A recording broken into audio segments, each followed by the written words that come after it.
Hi, and welcome to Ladies of Another View. I'm back. I'm joined today with April and Jan, and I am Patty. I guess I got the order wrong, Jan and April. I was looking in the screen. Everything's they know. backwards. Know. But I do know on the end we have Representative Sebastian Ertelt. Welcome to the show. Thank you so much. Thanks for having me.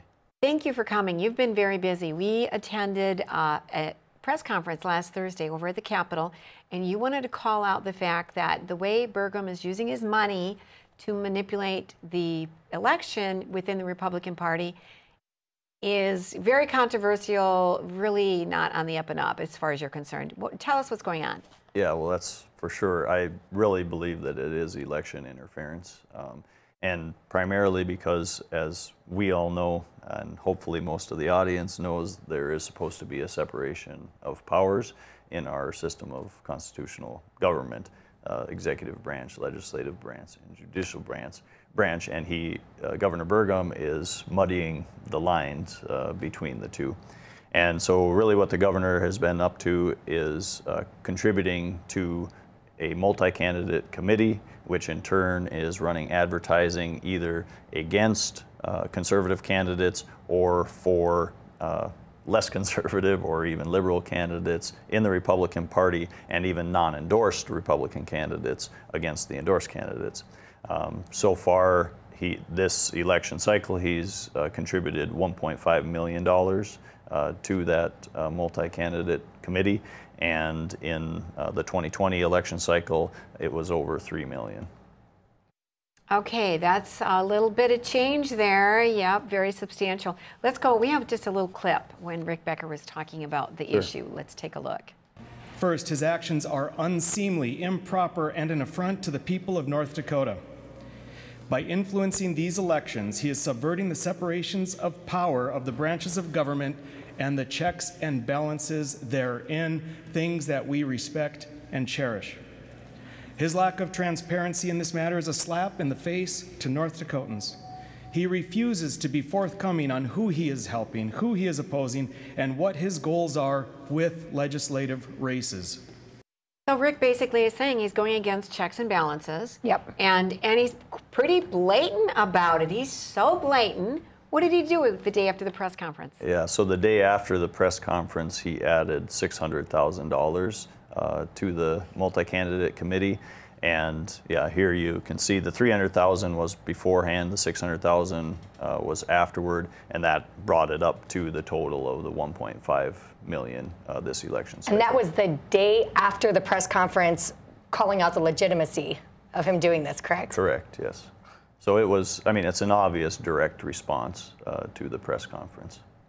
Well, he's had some direct responses in the past where the people called him out and then he backed down, as we saw during the pandemic, the mask situation, the bar and restaurant restrictions, those types of things. So he's been called out in the past by the public. So what can the public do to call him out this time? Sure. Well, there's several provisions really in state law, in the Constitution, that give us the ability to place checks on tyrants in any position, whether it be in the executive branch, judicial, or the legislative.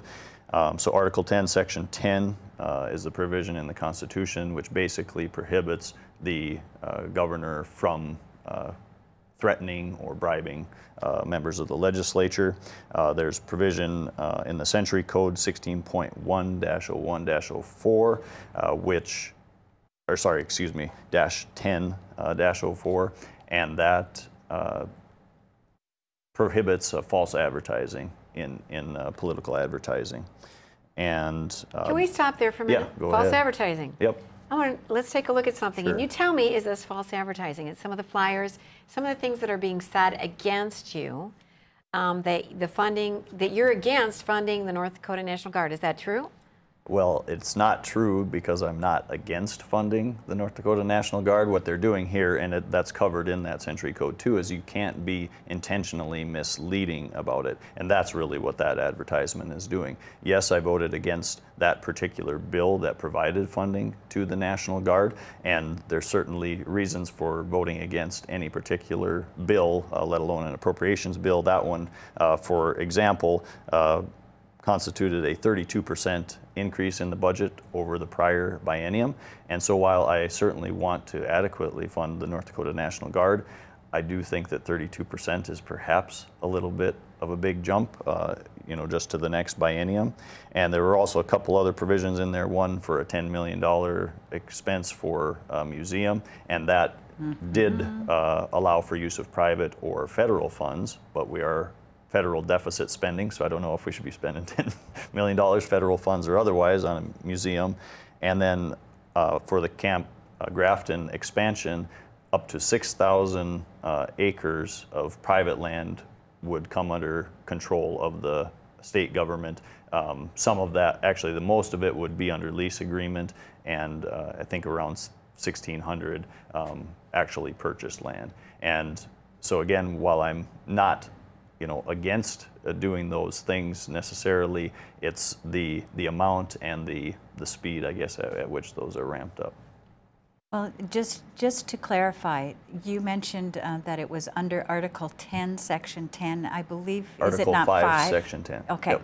I just wanted to clarify that. Yep.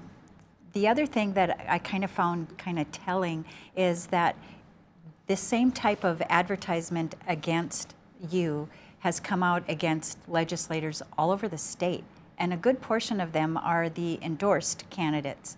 So what does it say about our governor if he's going against the endorsed candidates? It sounds to me, and correct me if I'm wrong, that he's going against the choice of the people who went to their endorsing conventions and their reorganizations and said, here's who we would like to put forward. And a lot of them resoundingly. So what gives, Gov? Sure. Well, let me get to that in a second. I wanted to highlight a couple other potential things that can be Absolutely. done. Okay.